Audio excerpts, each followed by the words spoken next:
reports that Elon Musk considers going full IPO M&A, merger and acquisition between SpaceX, Tesla, and XAI. This will become a gigantic company, and this will give you a completely different exposure. If you look at the price action for Tesla today, the market wasn't happy, was kind of confused. But the idea of merging these three companies, it gives you a hint of Tesla is no longer a car company. It hasn't been a car company ever since start building the new upgrades and the whole software and the batteries and the whole charging systems, right? You do understand that the car is what people actually associate the brand with, but there is a software associated behind Tesla, and the software was the main driver for robotaxi, the autonomous vehicles, etc., etc., etc. The recurring revenue for all the people who in the future will be purchasing these vehicles and will be putting these vehicles to work while they're not using the vehicles as a side hustle business, Uber, Lyft. This is why this is your second validation over here that if this merger actually happens, you're going to have probably not clear yet if it happens and how it will work. But if you currently hold Tesla shares, it will be very interesting to see how the price will actually fluctuate when the shares and the company merges with either or both companies, XAI and SpaceX. If you really understand, this will actually rebalance the value of Tesla, because the valuation of Tesla, if you look at the last 6 months trading sessions and what is the 30-day moving average, you will understand that there is a very high volatility, similar to the Bitcoin's volatility, similar to the crypto market volatility in Tesla stock. But when you actually have additional companies who support the more predictable revenue from SpaceX, the problem, of course, will be the XAI, which burns cash, and the social media business is really hard to maintain unless you're able to accommodate a lot of advertisers. This is why you saw today Meta stock popped, probably the only one from all the earnings reporting companies. Even Apple, who beat and destroyed earnings, it's barely up, like 0.20, 0.28. It's nothing. Only Meta actually saw the biggest growth. Why was that? I had to double check. The main reason why investors are still bullish, not only on the current representation of Meta, but also for the future, is that, remember, the Meta business is ads.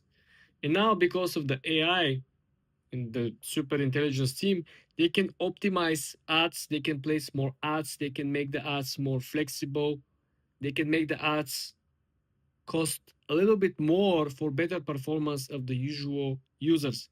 So if before the same big companies who have budgets, let's say 10, 20, 50, $100 million per year, running the old models without the AI, without optimization, without the best cap expense right on this particular cost acquisition per client, this is now much more accurate. It costs them a little bit more, but it brings them much more business, supposedly, allegedly. So this is why people are bullish, because the models, the AI models, will get better, which will make the business of Meta much, much more profitable. Sure, they're hemorrhaging money like crazy, and they're planning to spend another $150 billion on AI this year alone.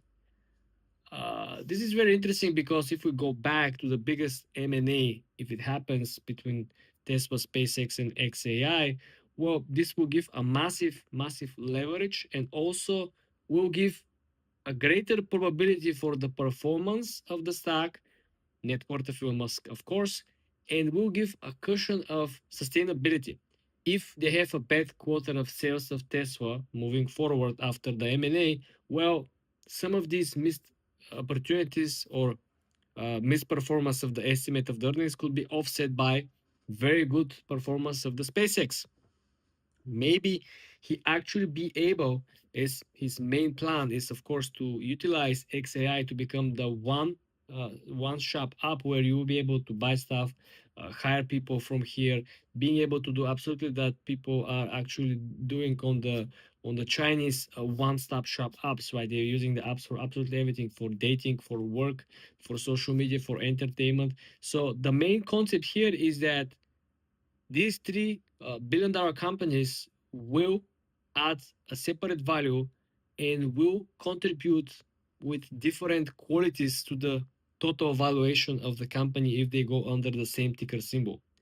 It is much better when you have a company with predictable revenues, which is the SpaceX, which majority of the revenue comes from government contracts. Then you have more and more predictability from the electric vehicle revenue from Tesla. And then don't forget, we do have XAI getting better and better. Considering the AI models, the grok, the value there will not only be perceived if there are a lot of advertisers and advertisement revenue, like people will be measured the success on Meta, but also the value over here could be coming directly from the performance of Grok. People using Grok for coding, people using Grok for generating images, content, and the subscription model that is coming. Most likely it will go higher. We already have people who are paying the max top performance model from Grok, top tier, $300 a month, if I'm not mistaken. So you do understand that the conceptual wisdom over here, people who are familiar with the AI industry, is that there is a direct comparison with some of the most profitable so far AI models, the Anthropic models, the Claude people, the revenue they're generating, the Replit, the OpenAI, right? All of these are kind of in a very close tier. Each one has a specialization in different part of the market, where some of them are better in content, other better in text, the other are better in actual video production or code-based software. The main idea is that if X is able to improve and keep building upon the current model and have a lot of people who are praising people who are coding on a daily basis, right? They're your engineers, they're praising the model, they're praising the efficiency and the quality of the actual code and the answers.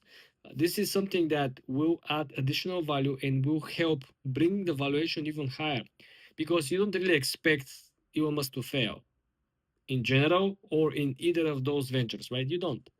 Me neither.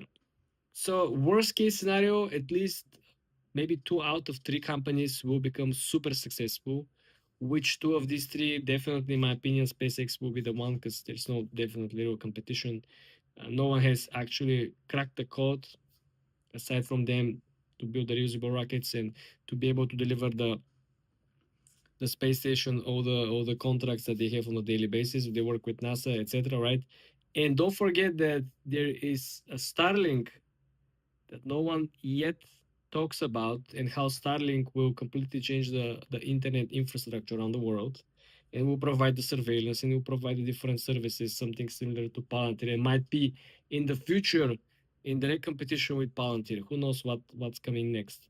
But this is why you don't really have the exact expectations, because there are so many different pieces and it's hard to collect and assimilate all the pieces trying to make up the case for something that is one directional bet, right? I understand that. I do have a hard time also figuring out, but this is might actually be the biggest IPO if it actually happens.